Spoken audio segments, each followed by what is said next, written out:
আজকে আমার আলোচনার বিষয় ইচ্ছা হলেই দাঁড়িয়ে যাবে ৩টি হোমিওপ্যাথি ওষুধ সেবন করলে। রমজানুল মোবারক। দেশের এবং প্রবাসের ভাই বোনদের প্রতি সালাম। আসসালামু আলাইকুম। আমি প্রভাষক ডাক্তার রিক্তা পারভিন, হোমিওপ্যাথি এবং আয়ুর্বেদিক চিকিৎসক। অনেক পুরুষই চেম্বারে এসে বলে থাকেন অথবা ফোনের মাধ্যমে পরামর্শ নিতে চান যে তারা তাদের স্ত্রীর কাছে গেলে অথবা পার্টনারের কাছে গেলে পর্নোগ্রাফি দেখলে এবং উত্তেজনামূলক কোনো কিছু চিন্তা ভাবনা করলে মনের দিক থেকে তাদের ইচ্ছা হয় যৌন মিলনের অথবা সহবাসের, কিন্তু তাদের লিঙ্গ দাঁড়ায় না।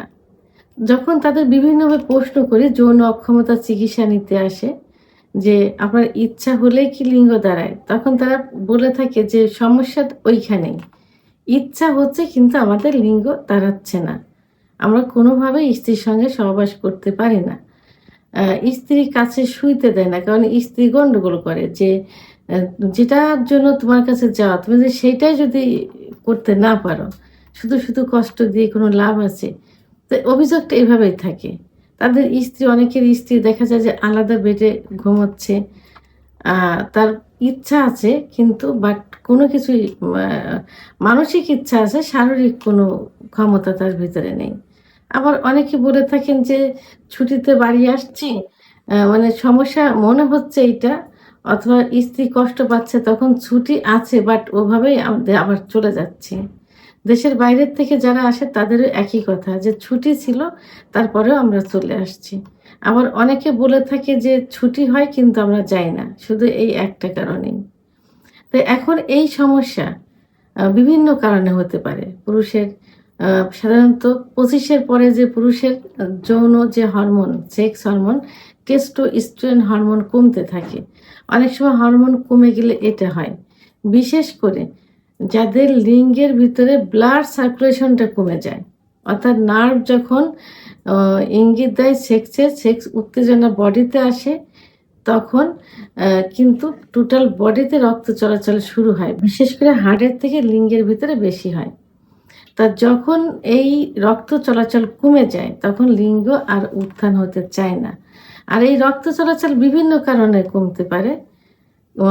হস্তমৈথুন ইসলামের দৃষ্টিতে নিষিদ্ধ, কিন্তু যখন কেউ করে তো স্বাভাবিক মাসে 2-1 বার করলে সমস্যা হয় না, কিন্তু যখন অতিরিক্ত হয়ে যায়, যখন বিছানায় ঘর্ষণ দিয়ে বীর্যপাত হয়, অর্থাৎ লিঙ্গের গোড়া শিরাগুলো লুজ হয়ে যায়, চিড়ে যায়, আবার যখন দেখা যায় অতিরিক্ত যৌন মিলন, অতিরিক্ত স্বপ্নদোষ ইত্যাদি হওয়ার কারণে, বিশেষ করে সেক্স হরমোন, টেস্টোস্টেরন হরমোন কমে যাওয়ার কারণে এই উত্থানজনিত সমস্যা হতে পারে বা হয়।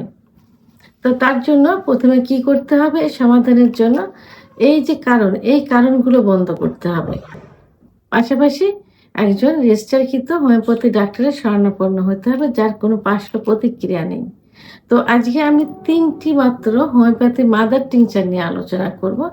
এই 3টি মাদার টিংচার সেবন করলে পূর্বের অবস্থায় চলে আসবে, অর্থাৎ প্যারালাইজড হয়ে যাওয়া লিঙ্গ আবার সচল হয়ে যাবে, আবার স্ত্রীর সঙ্গে সহবাস করতে পারেন, সুখে জীবনযাপন করতে পারবেন। তো আজকে প্রথম যে ওষুধটি বলবো সেটি হলো সেলিক্স নাইকেরা। সেলিক্স নাইকেরা মাদার টিংচার। যাদের অল্প থেকেই বীর্যপাত হয়ে যায়, অর্থাৎ উত্তেজনামূলক কথাবার্তা বলছে, স্ত্রীর কাছে গেছে, লিঙ্গ একটু দাঁড়িয়েছে, সঙ্গে সঙ্গে মিউকাস বেরিয়ে গেছে, প্রসাব টয়লেট করছে, মিউকাস বেরিয়ে গেছে, রাতে ঘুমের ঘরে স্বপ্ন দেখেই হোক আর না দেখেই হোক সকালে উঠে দেখছে কাপড় চোপড় নষ্ট হয়ে গেছে, তাদের ক্ষেত্রে সেলিক্স নাইকেরা মাদার টিংচার খুব ভালো কাজ করে থাকে। ওষুধটি 10 ফোঁটা ঠান্ডা পানি সহ দিনে 3 বার সেবন করতে হবে, খাবার আধা ঘন্টা আগে অথবা আধা ঘন্টা পরে, 1 থেকে 3 মাস পর্যন্ত। দ্বিতীয় যে ওষুধটি সেটি হলো প্যানাক্স জিনসেং। প্যানাক্স জিনসেং যাদের লিঙ্গ একেবারে নিস্তেজ হয়ে গেছে, মানে উত্থান হতেই চায় না, হয়ই না, মনে হয় যে প্যারালাইজড হয়ে গেছে, তাদের জন্য খুব ভালো কাজ করে, ব্লাড সার্কুলেশন বৃদ্ধি করে দেবে। ওষুধটি 10 ফোঁটা ঠান্ডা পানি সহ দিনে 3 বার সেবন করতে হবে, খাবার আধা ঘন্টা আগে অথবা আধা ঘন্টা পরে, 1 থেকে 3 মাস পর্যন্ত সেবন করা যেতে পারে। 3 নাম্বার যে ওষুধটি সেটি হলো জিঙ্গো বিলোবা। জিঙ্গো বিলোবা মাদার টিংচার। আ এই ওষুধটি যাদের লিঙ্গের ভিতর ঝিরঝির একটু হয়, মনে হয় যে সুরসুর করছে ভিতরে, লিঙ্গ একদমই দাঁড়ায় না, মনে হয় যে একদম প্যারালাইজড হয়ে গেছে, ঝিঁঝি লাগা মতো হয়ে যায়। সেখানে ওষুধটি সেবন করলে ব্লাড সার্কুলেশনটা বৃদ্ধি পেয়ে যায়। তো এই মাদার টিংচার ওষুধটিও 10 ফোঁটা ঠান্ডা পানি সহ দিনে ৩ বার সেবন করতে হবে। খাবার আধা ঘন্টা আগে অথবা আধা ঘন্টা পরে। ১ থেকে ৩ মাস পর্যন্ত সেবন করতে হবে। তো ওষুধ ৩ টি অবশ্যই জার্মানি ওষুধ হইতে হবে। ইনটেক অবস্থায় কিনবেন, সিলগালা অবস্থায়। পারলে যারা যে ডাক্তারের চিকিৎসা নিবেন সেখান থেকে নেওয়ার চেষ্টা করবেন। কারণ ডাক্তার নিজের সুনামের জন্য হলে ভালো ওষুধ দেওয়ার চেষ্টা করবেন।